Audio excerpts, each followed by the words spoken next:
Fala galera, saudações vascaínas, começando mais um vídeo aqui no canal. Eu sou o Juninho, você está no canal Machão da Gama para a segunda edição do nosso giro de notícias dessa terça-feira de data FIFA, né? Inclusive com o jogo da seleção brasileira e claro, né, data FIFA, as coisas estão mais paradonas, a gente não tem assim tanta movimentação no noticiário vascaíno, mas a gente tem informação sobre São Januário. Amanhã pode finalmente acontecer a liberação de São Januário e isso vai ser assunto aqui nesse vídeo. Vamos falar também sobre a 777, que está bem próxima de sacramentar a compra do Everton, time da Inglaterra, né, da Premier League, numa transação bilionária, e você vai ter informações sobre isso aqui nesse vídeo também. Vamos falar sobre a provável escalação do Vasco contra o Fluminense, o Vasco que terá o retorno aí de Zé Gabriel, né, ao time titular, ele que cumpriu suspensão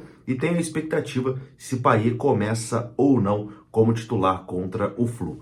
Tem bastante coisa pra gente conversar, o vídeo vai começar depois da vinheta. Antes da vinheta eu conto com você deixando o like, que é muito importante, e conto com você se inscrevendo aqui no canal também, beleza? Deixou o like, se inscreveu, a vinheta rodou.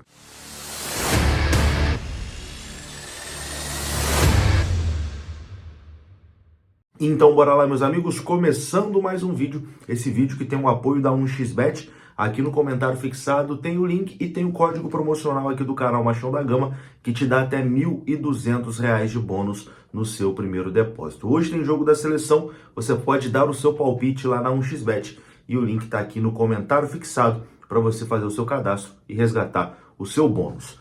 Bom, meus queridos, vamos começar falando aqui de São Januário, né? São Januário pode finalmente ser liberado para receber público. Isso pode acontecer no dia de amanhã. A segunda reunião entre o Vasco da Gama e o Procurador-Geral de Justiça vai acontecer amanhã, quarta-feira, 11 horas da manhã. A informação foi do jornalista Gabriel Rodrigues, do portal Trivela. A gente sabia, né, que a reunião aconteceria no dia de amanhã, mas a gente não tinha informação do horário. Essa reunião deve começar ali por volta das 11 horas da manhã. Nas últimas semanas, na verdade, a gente teve toda uma movimentação do Vasco, né? Instalando novas catracas em São Januário, teve vistoria do Corpo de Bombeiros em São Januário, teve a Polícia Militar, o BEP, que é o Batalhão Especializado de Policiamento em Estádios, garantindo que São Januário tem totais condições, né, de receber público e que a Polícia Militar tem totais condições de garantir a segurança do público nos Jogos do Vasco em São Januário. Enfim, foram vários acontecimentos, né, ao longo aí das duas últimas semanas para finalmente chegar nesse TAC que bem possivelmente, né, será finalizado amanhã, será assinado amanhã pelo Vasco e também pelo Procurador de Justiça. Existe uma confiança muito grande no Vasco, né, que amanhã isso é sacramentado. Tomara, a gente vai acompanhar de perto aqui no canal Machão da Gama, mas a informação é que amanhã, nessa reunião, pode acontecer a liberação de São Januário. Pode ser definida amanhã com a assinatura do termo de ajustamento de conduta. E o Vasco vai fazer algumas melhorias em São Januário, a principal delas a instalação de mais câmeras, né, de segurança e também a implementação da biometria facial, né? Para o jogo contra o Curitiba, a expectativa é que algumas catracas já tenham ali o reconhecimento facial e depois o Vasco vai implementar em todas as catracas, acabando com o ingresso físico e dificultando muito a ação dos cambistas, né? Para entrar em São Januário vai ser com reconhecimento facial. Tomara que isso realmente aconteça, porque vai ser muito bom para o torcedor vascaíno. Enfim, a gente aguarda aqui e tendo mais informações amanhã a gente traz aqui no canal Machão da Gama. Bom, vamos mudar de assunto aqui agora e vamos falar de 777, pois surgiu uma informação hoje que a 777 está bem próxima de sacramentar a compra do Everton, clube da Inglaterra. E essa transação geraria em torno ali de 3,7 bilhões de reais. Muito dinheiro, né? Muito dinheiro. De acordo com a agência Bloomberg e veículos da imprensa britânica, como a BBC, por exemplo, as conversas estão avançadas e o acordo com o clube da Premier League pode ser anunciado ainda nessa semana. Segundo as reportagens, o empresário britânico-iraniano Farah Moshiri, que é o atual proprietário do Everton, encara a possibilidade de reaver parte do investimento que ele fez no clube inglês. Ele comprou as participações lá no Everton em 2016 e aumentou gradativamente até os atuais 94% do clube que ele detém. O valor da negociação com o fundo americano não é conhecido, mas, de acordo com a imprensa britânica, a negociação deve girar em torno ali de 600 milhões de libras, que dá mais ou menos 3,7 bilhões de reais. Muito dinheiro, né?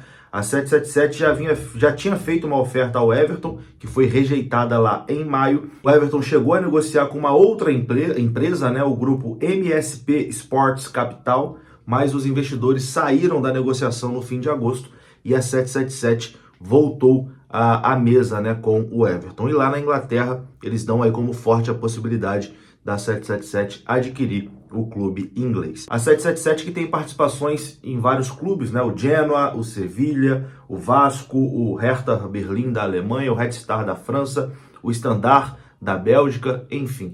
E agora o Everton talvez também entre aí para a família 777. Será que isso é bom para o Vasco?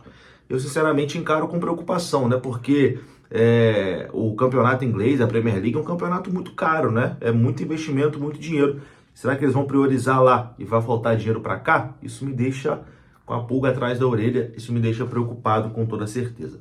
Vamos aguardar e tendo mais informações também sobre essa possível compra do Everton por parte da 777, a gente traz aqui no canal. Bom, e agora a gente fala sobre o jogo do final de semana. No sábado, o Vasco encara a equipe do Fluminense lá no estádio Newton Santos. Inclusive, mais de 20 mil ingressos, já vendidos para esse jogo. A torcida do Vasco aí vai comparecer em peso, com certeza vai esgotar os ingressos. Até o sábado os ingressos estarão esgotados. E a gente tem aqui um esboço já da possível escalação do Vasco para encarar o Fluminense. O Vasco que terá a volta de Zé Gabriel. E com a volta de Zé Gabriel, ele recupera a sua posição ali no meio campo, que na última partida foi ocupada ali pelo Medel, né? O Medel jogou de volante contra o Bahia, mas o Medel está suspenso para esse jogo contra o Fluminense. Então, o Medel, que provavelmente iria fazer a dupla de zaga ali com o Léo, vai dar a vaga para o Michael. A maior dúvida que a gente tem agora é se o Payet joga ou não joga. Se o Payet jogar, quem deve sair do time é o Serginho. Então, a provável escalação do Vasco é a seguinte: Léo Jardim no gol, Robson Bambu na lateral direita, Michael e Léo na zaga, com Piton na lateral esquerda, Zé Gabriel, Paulinho e Praxedes no meio campo. E aí tem a dúvida, Serginho ou Payet? Quem começa jogando? Acredito eu que vai começar o Payet. E para completar o time, Peck e Verratti. Enfim, amanhã o Vasco treina lá no tapetinho do Engenhão, no estádio Newton Santos. E talvez a gente consiga alguma informação sobre a escalação do Vasco, se o Payet realmente começa jogando ou se ele começa como opção no segundo tempo. Enfim, vamos ver o que Dom Ramon Dias vai definir para essa partida. Mas quero a sua opinião. Você começaria com o Payet no time titular ou deixaria ele como opção para o segundo tempo? A sua opinião é importante, deixa aqui nos comentários. Eu já vou dar a minha aqui. Eu começo com o Payet jogando, tá? O Serginho já não foi bem nos últimos jogos. Tira o Serginho, bota o Payet para jogar. E o gringo é diferente, né? O gringo tem que jogar, tem que ajudar. E com toda certeza, ele na sua forma física ideal vai ajudar demais o Vasco aí nessa competição. Para finalizar esse vídeo aqui, uma última notícia, eu vou falar sobre o Souza. O volante Souza, cria do Vasco, né? Revelado pelo Vasco, rescindiu seu contrato com o Benjinguan da China, devido à lesão no joelho que o acompanha desde 2022. Ele já está no Brasil para fazer um procedimento no joelho e corrigir a contusão no menisco. Então, o Souza, que quase voltou para o Vasco, né, no meio do ano, e ele não voltou exatamente por conta dessa lesão, ele disse que não ia se sentir confortável de assinar com o Vasco sem saber se teria condições de jogar, foi lá para o futebol chinês. Parece que realmente o problema no joelho não era tão simples. Uma pena, eu queria muito ver o Souza no Vasco, mas a gente tem que ver as condições, né? E o Souza se cobra muito em relação a isso também. Com toda certeza ele só aceitaria, né, um projeto do Vasco se ele soubesse que tem condições de ajudar. De toda forma, uma excelente recuperação aí para o Souza. Vou ficando por aqui. Se você gostou do vídeo, deixa o like que é importante. Se inscreva aqui no canal. Saudações, até a próxima.